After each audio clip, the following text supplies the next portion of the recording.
What other materials have you used at the scrapyard? Leaf spring, Leaf springs have used some camshafts, or not, sorry, drive shafts. The drive shafts I'll make cocktail mufflers out of. I just heat and piss out of them, and then I'll just take the fuller guys on my forging press, like what I call my head nibbling at it. I just make these little tiny like faceted nibbles. I just kind of like randomly rotate, pull out the piece I'm working on. It gets this like almost like kind of look to it. And then I'll use the little pneumatic lift gate arms and stuff like that. That's got some stainless steel in it. And then I'll make like little kitchen spoons and kitchen knives with, and little cocktail scissors.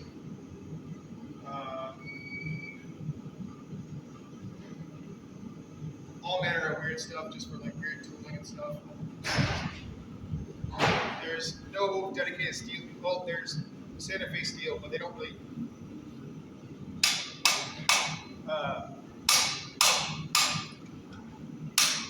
sell anything in smaller quantities. So right there, just kind of cleaned up that transition right there, right by the heel. And I'm just going to now kind of take that over the horn and just slightly angle the whole blade down just a touch.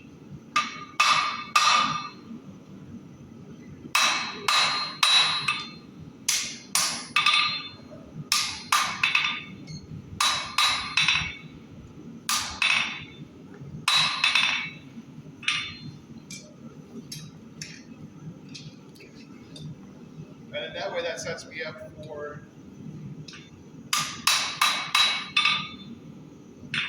just forging in that final thickness onto the edge.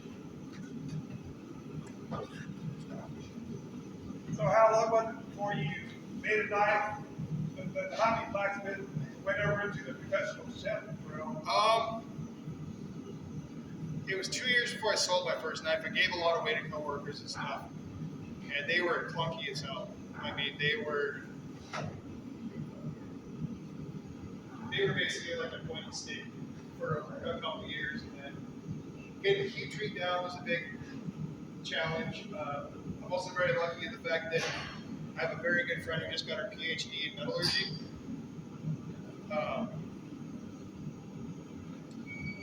So if I have any questions, I can ask her and be like, explain this to me like, and she's very good at that.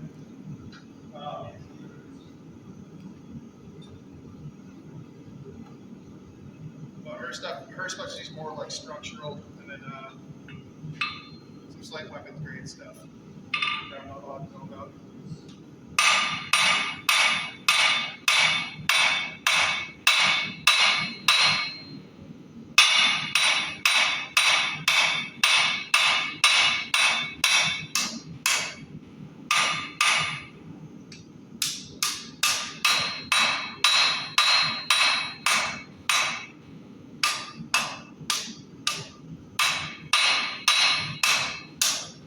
So at this point, I'm just trying to get everything trued up.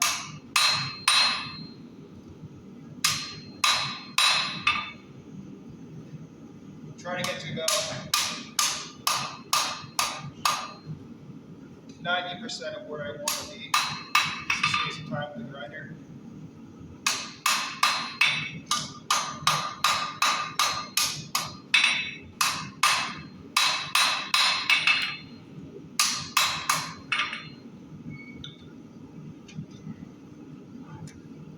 And then my heat treatment process, for what I found that works for me, is kind of a blend between a traditional European style heat treatment and like a traditional Japanese style. The Japanese style is setting everything up to where there won't be any warps, and then grinding after heat treat. And that's generally the method I go for.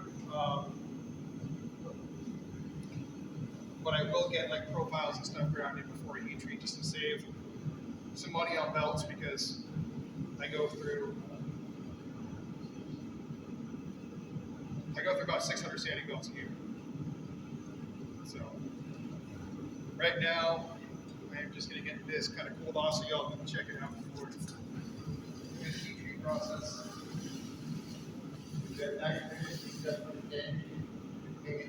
What was that? Yes. Well, I'm gonna heat treat it. Is that 2x72 back there? Cool. I'll get the profile just cleaned up real quick. He hasn't heat treated it yet, so he still needs to clean it up. Then he'll heat treat it, and then go through. So it's 80%, I guess. So it's still the 20. Yeah. Any tips or tricks on when you were cleaning up the bevel and working that? There were sometimes you worked it right along the edge. I'm guessing to let the hammer kind of come off. Yeah, I did. But what kind of tricks have you got on? So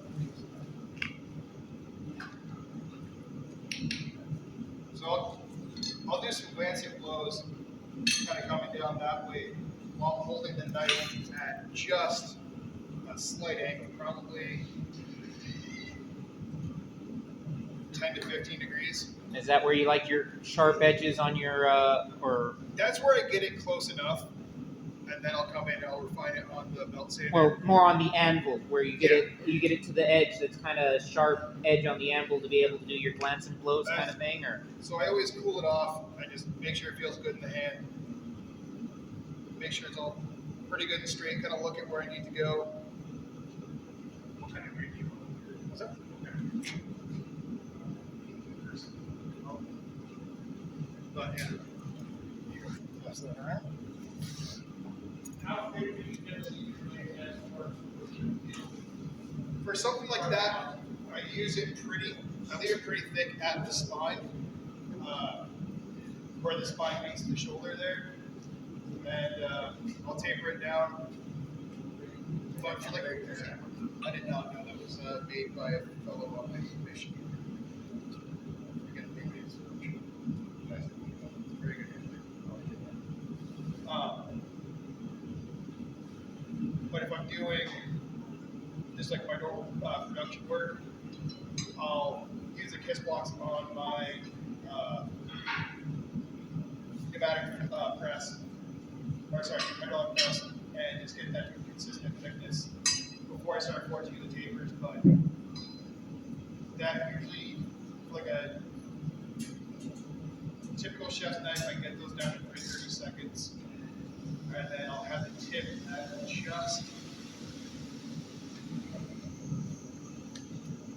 just about like a 16th or so. Yeah. Probably a little bit thicker. Right between like an 8th and a 16th. And then the same thing with the edge tapered out of that. Alex. Yeah, it's just taken off. Yeah.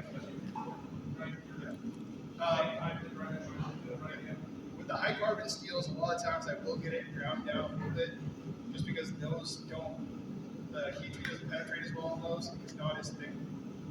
But for as thin as a chef's knife, you're not looking at anything that's like not going to get hard. Yeah. But the stainlesses, you get away with them being a little bit thicker. And for most of my stuff, I do differential heat treats or quench. So I'll quench the edge and leave the back soft, so there's a lot more shock absorption, a little more quenching. Yeah, I traveled to Washington to New Jersey, New Jersey, steel bears there. Yeah. Yeah. They have all sorts of fancy steels.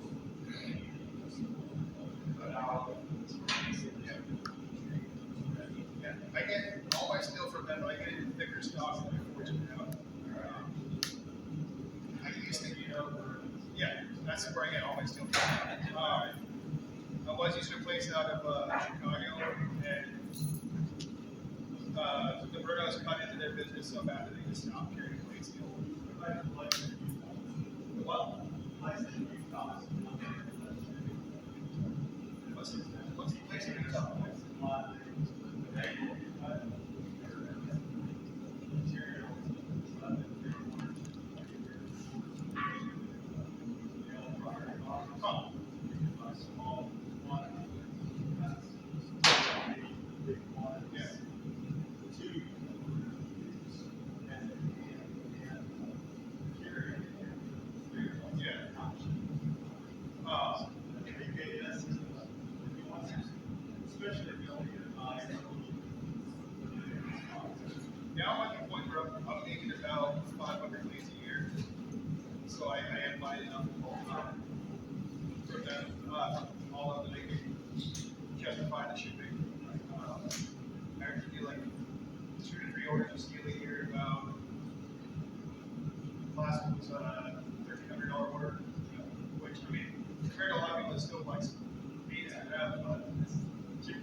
06 yet. I really want to. A buddy of mine down in Rio Doso uses it fairly often.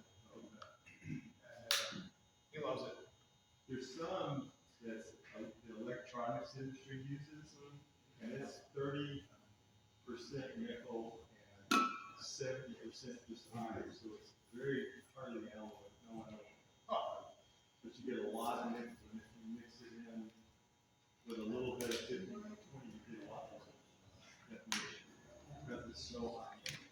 But it's got iron in it, so it's, unless you're, I don't know, that edge retention is not really very good iron, but if you get enough of other things in it, maybe you make a decent way.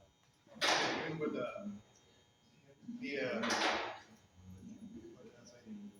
even when I do the Damascus, I always end up laminating the outside of the Damascus to be able to more on the inside because I really like that predictability. Have you done San Maya yet? I have, yeah. I like that. I like the stainless San Maya a lot. It can get really hard to forge well up at altitude. Because my forge will it's not a forced air situation, so it's like just pushing to the capabilities of being able to forge well. And sometimes that stainless, it's not quite enough. If I do that, I got to start off with a very small billet. It's usually just 3/4 of an inch thick and 3/4 of an inch wide, and it's 2 pieces of 3 tenths. And just get a really thick weave all the way around it to there tight. Yeah, that's how it in the bucket, but I love it. It comes out very pretty. What do you use for a flux? I just use borax. Forgiving. I just have it in Other than these something forged. the forge that I was talking about earlier. It has the bricks that are actually can withstand it. So thankfully, I had a KO forge before that, and I was buying that thing every couple of months.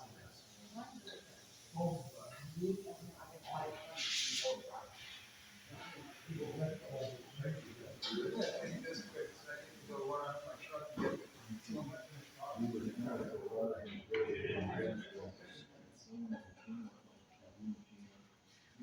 So, while he's stepping out, I'll do a moment as your loud mouth again, because I'm guessing we'll be having some grinding, which will be in the back, which will have very limited viewing areas or angles. And also, since it is grinding, there will be sparks and other things in, so if you're going to go back there, please make sure to wear the appropriate PPE, and it will probably be loud, so please wear the appropriate PPE. Also, after our usual demonstration, as we usually do, there will be the iron in the hat. Please take a look at what's available to us. I've already seen some tongs. I believe I've seen a vise. I've seen a couple of different items back there, so please feel free to take a look. Our glorious treasurer and our secretary will be selling tickets to that. If you decide, for those of you not familiar with that, it's a very simple raffle. Give us money, we give you tickets. If your number's called, you pick the next ticket out of the bucket from our area. We will also have our usual pop-up in the back